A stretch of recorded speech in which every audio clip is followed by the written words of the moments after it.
Hey everyone, welcome back to Tea with Mesha. Welcome back to Tea with Mesha. Welcome back to Tea with Mesha.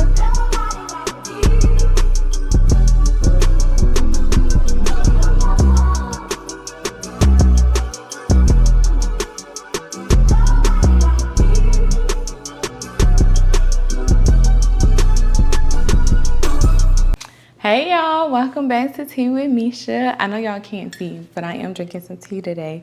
I got some raspberry tea, y'all. I've been killing this raspberry tea for like a week straight. I cannot stop drinking it. I love it so much. With my little lemon in there, it just takes it to another level. But anyways, I am here to share a little story with y'all. But before I share my story, I really do want to say I hope that you all are doing well. I pray that y'all are protected. Y'all are just living in your blessedness and taking advantage of every day that you have, breathing, walking, in your sane mind, and all of those things, because it is a lot going on in this world, a lot going on in our communities.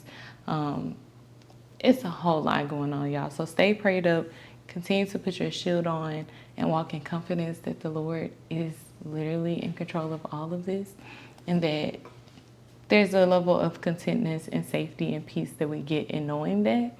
So be blessed, continue to pray. I will continue to pray for y'all, continue to pray for me. And as we pray together, I mean, what could go wrong, right? But anyways, I want to share a story with y'all, a recent experience that I had this past weekend. I was driving home to Memphis for a funeral. And during the drive, I'm not going to hold you. I like to drive in the middle of the night. It's no traffic. It ain't a lot of people out. When I go get gas, you know, I'm very strategic that it's like right at the bright early morning. So people going to work out, but you know, the regular people not out. I don't know. So I was driving. It was like 3 o'clock in the morning when I left out, and it was dark outside, obviously. So I had my high beams on. But in my car, my high beams are like automatic. So if it sees another car, another light, or even a reflection that's too bright, it'll just cut off, right? So I was driving next to this 18-wheeler, and it was dark, but there was traffic coming from the other way, so my high beams were off. However, by the time I got like right next to him, the traffic from the other side had passed, so my high beams popped on. And it surprised me, so I know it surprised him, right? So as soon as I got a little bit ahead of him, not even in front of him, just ahead of him, he started flashing his high beams at me like crazy. And I was like, well, I know there's nothing wrong with my car.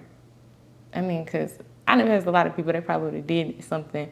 But I knew it had something to do with the high beams because, like I said, it surprised me. So I'm sure it surprised him. But I just kept on pushing. It kind of made me chuckle, and I kept on going with my life. Nothing crazy. But as I continued to drive, I started reflecting on that situation and was like, you know, no shade to him at all. But I just was reflecting on the situation like, dang, like a lot of times we are really quick to be offended by stuff before we give people the benefit of the doubt. Like, I didn't learn until I got to college. I had a friend tell me that I'm not good at giving people the benefit of the doubt. Like, I see everybody as enemies until they prove to me that they're butterflies. That was the analogy he gave me. Shout out to Connor. I hope you're doing well. But he was like, I got to start seeing people as butterflies first and then allow them to show me if they're good or bad. And that kind of reminds me of this situation. Like, I have been a lot better at that, but I understand that there are times that I will see someone do something crazy to me as if the world revolves around me, main character syndrome, and think that they're just this horrible person and I choose to be offended. When in reality, sometimes people just make mistakes. Like, if the driver actually allowed me a chance to plead my case, I would just be like, it was my automatic lights. Like, they just do that. And it just come on. I didn't have no control of it. I didn't do it to you intentionally. Anything like that, right? It could have been an easy conversation. The problem with that, though, is that I would never be able to plead my case to a driver that I am passing on a road. So that means if this driver was offended, it's like, why did he choose to be offended versus preserve his joy? Why was offense his first thought versus maybe it was a mistake? And it made me think about myself. How many times have I just been offended by something instead of giving people the benefit of the doubt? especially when it's somebody I would never meet, somebody who would never be able to plead their case to me or tell me like, oh, it was an accident or anything like that. People who will literally never be able to plead their case, I still decide to be offended and allow it to affect my day, even though they get to move on. How crazy is that? Like, I don't know. It's just something that's been on my mind ever since it happened, because we don't take preserving our joy as serious as we should. We don't take it as serious as we should at all. Although that sounds like a small instance, imagine the impact that one offensive moment can have on our lives, on our day, on an experience. I can be going out to the mall with my friends and we walk in and somebody bumps into me and doesn't turn around and say, excuse me. But imagine if it genuinely was because this person did not see me there, or they were too busy, or they just had a call, that they had an emergency at home, they had to go save some lives. I don't know, but what if it could have easily been something so small and so serious in their lives, and I'm making them bump into me, ruin my whole experience at the mall. Now I'm mad and mean mugging everybody at the mall because I don't want nobody else to bump me. Like, it could be the smallest things. And yes, like going through all of those notions of being like, oh, he all up on me while I'm trying to drive, and maybe he just been late to work too many times, and if he late today, he gonna lose his job and he got 17 kids to feed at home. Maybe going through all that in your mind is too much, but is it worth it?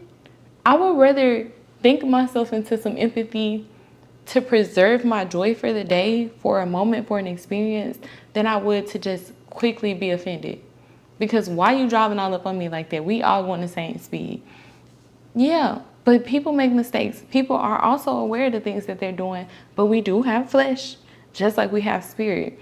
And so it's not necessarily making excuses for people, but even if it was making excuses for people, why wouldn't you do that by unintentional behavior? It'll be different if somebody trying to like intentionally piss you off or intentionally do something to hurt you.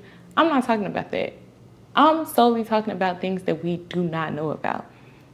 Situations where nobody will ever be able to plead their case. Situations where we have to decide if we want to preserve our joy and give them the benefit of the doubt, or are we going to be offended and allow that one thing to dictate how the rest of our day goes. So I was doing a little bit, I was reading like different angry scriptures in the Bible and stuff. And I came across one that's James 1:19 through 20. This is the New Living Translation.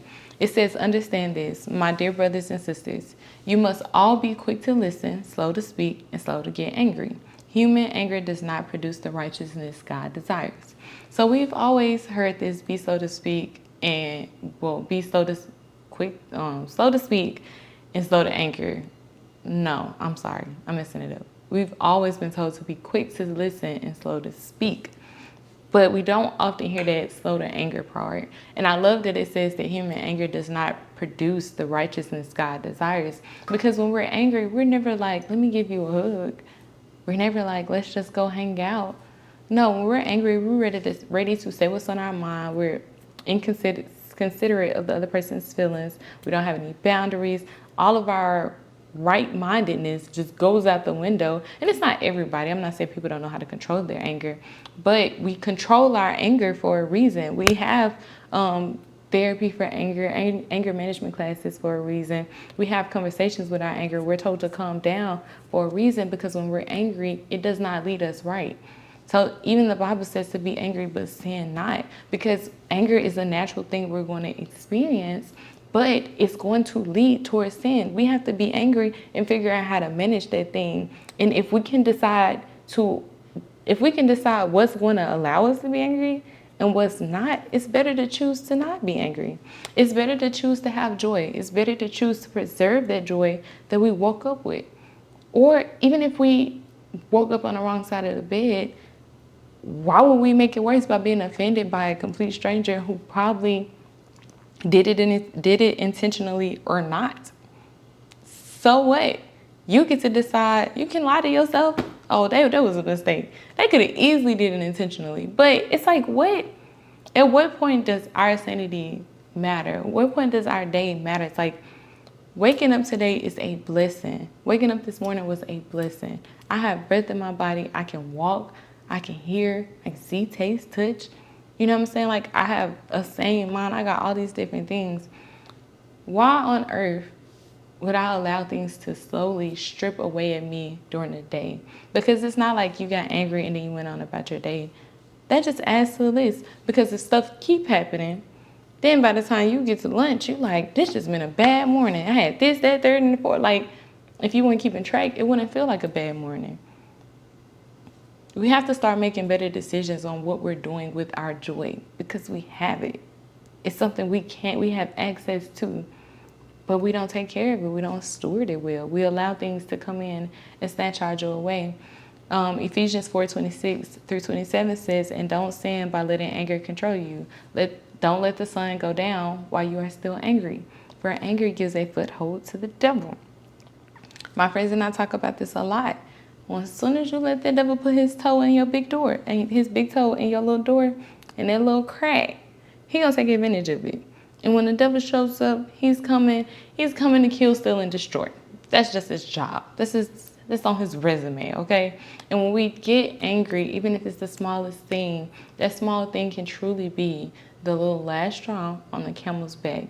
And we have to have better spiritual maturity. We have to be stronger in our minds and our hearts to not allow certain things to get us to a point where we give the devil any opportunity at all to come into our days, into our minds, into our hearts.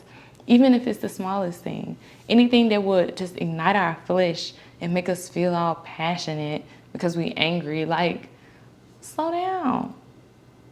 Slow down. Build more empathy. Gain more strength in God and more empathy towards his people, because we all make mistakes. Just imagine if it was you. Like, imagine if you had someone who was angry at you. You genuinely did not try to. You had a horrible day. You found out bad news. Like, it could be anything. And you make a mistake towards someone and they're so angry at you to the point where they're just offended. They don't want to talk to you. They don't care. Like, how would that make you feel? Especially when you don't have the chance to plead your case. Some of us is like, you're just angry and I'm going to keep it pushing. But when you're already having a bad day, or if it's something already going on and you genuinely a good person, you don't want no one to perceive you wrong. So why are we so quick to perceive people wrong? We have to start praying for people and having compassion in our hearts. Because honestly, if we had the compassion that we should have towards people, and I'm speaking to myself too, if I had the compassion that I should have towards people, when they do crazy stuff to me, I would be praying more. Because obviously, they mind somewhere else. God, I pray they get home safe. I get to where they need to go. I pray they get to where they're trying to go safely. I don't want any harm towards you. Regardless if you almost ran me up the road, I hope nothing happened to you, because I didn't get ran up the road and I'm still here. You know what I'm saying? So I hope you still get to enjoy your day.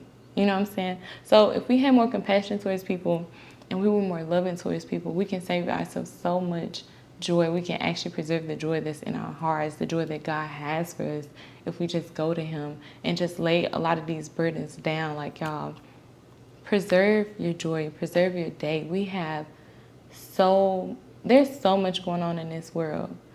We have to be more grateful and more compassionate towards God's children and towards this world, and just keep praying and make the best out of every single day. I don't care if it's raining, snowing. I don't care if it's hailing. I don't care what's going on. Like, be safe. Because I was about to say hurricane. Hurricanes are real and it's damaging. So definitely make sure you're being safe, but also just having joy in what is coming to you that day, being safe and just moving in a way that you know that God would be pleased of. Doing things that you know that will bring glory to God. Things that will say, okay, that's my child. Things that will bring more people to Christ. We have a lot of control in that. Maybe control is a bad word to use, but we have a lot of power in that, for sure. We can go and plant seeds all across this world just by how we show up, just by how we show love. People are going to wonder, why is this lady so happy? Why is this man so happy? And if he says because I got God on my side, that's going to make people ask questions. When you're not easily offended, it's like, I just went to another event this last week, and I was just asking a simple question, and I could see the anger in homegirl, and I just was like, oh, okay, well, thank you, I appreciate it. When she walked off, I was like, woo, like, homegirl wanted to fight. Like, I don't know, but I'm just gonna pray for her heart and pray for her to have patience and love, because I can't take that on. I can't beef with you. I just asked a question. You know the answer. I'm sorry. I didn't bother you, love.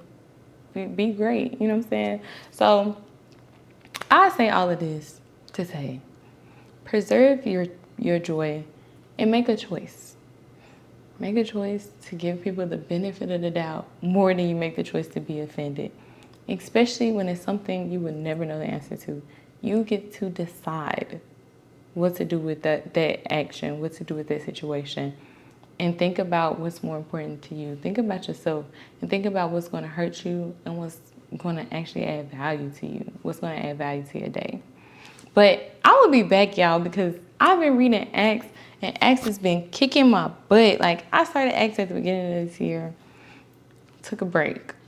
But I'm back in Acts, and I'm so glad I started back reading it, because I got so many things to share with y'all. So stay tuned. I love y'all. If y'all like this video, please like it, subscribe, comment. If you have a rebuttal, you want to play devil's advocate, I love it. Put it in the comments. I like having conversations. I love talking to people. But anyways, I wish you all the best. I will see y'all next time. Be safe and be great. Bye.